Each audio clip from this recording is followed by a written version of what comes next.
Now, speaking of security, have you ever wanted to get a first-hand look at Israel's southern security situation? Well, a group of British citizens have just finished a tour of Hamas terror tunnels under the Gaza-Israel border fence. And here to tell us all about this trip is a trip organizer and chief executive officer of the JNF-UK Yonatan Galon. Thanks for joining us. Now, Hi. What caused you to take these tourists to see these sites in the south, and why specifically the Gaza border?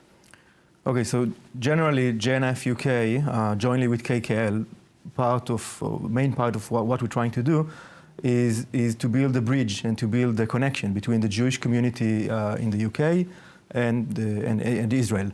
Okay, so a big part of it is actually to allow British people from the Jewish community to come to Israel and to see firsthand what's going on the ground. Okay, and what they're hearing all the time in the news, in the channels about the Gaza borders, for them to come and see it, and to actually come and meet the people. Well, what did they learn from this trip? Yeah, I mean, did you change any minds about life in Israel? So again, for them to come and to see it firsthand, to meet the people that live there, to meet the soldiers, to hear about what they're hearing usually, what they're seeing from the television, to hear it then firsthand from the soldiers, from the people that living there, to hear about the challenges that they have, and to support them. This is a big part of the connection that we're trying to build. Well, I can imagine that it's a bit shocking to kind of see these sites firsthand. So, you know, it kind of comes in par with a rising anti-Semitism that we're seeing across Europe as well. Could this be a sign, you know, that now that we're seeing more and more British Jews visiting, you know, the state of Israel, that there is going to be an increase in aliyah, in immigration to the state of Israel? I think that there is already a slight increase in the aliyah.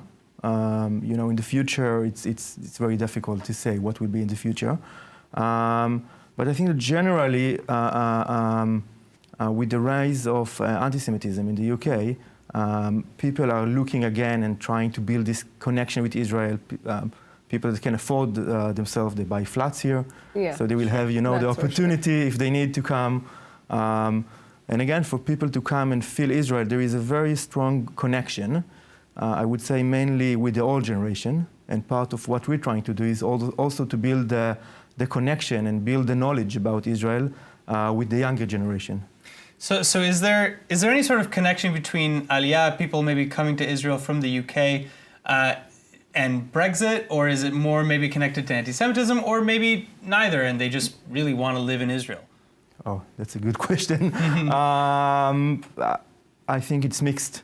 You know, it's mixed, and it's a big question. What will happen in the near future with the politics in the UK? Sure. That's definitely would be a trigger, potential trigger to a big increase in the aliyah.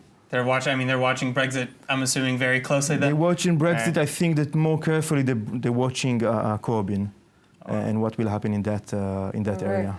Okay, well, thank you so much for joining us. Thank you very much.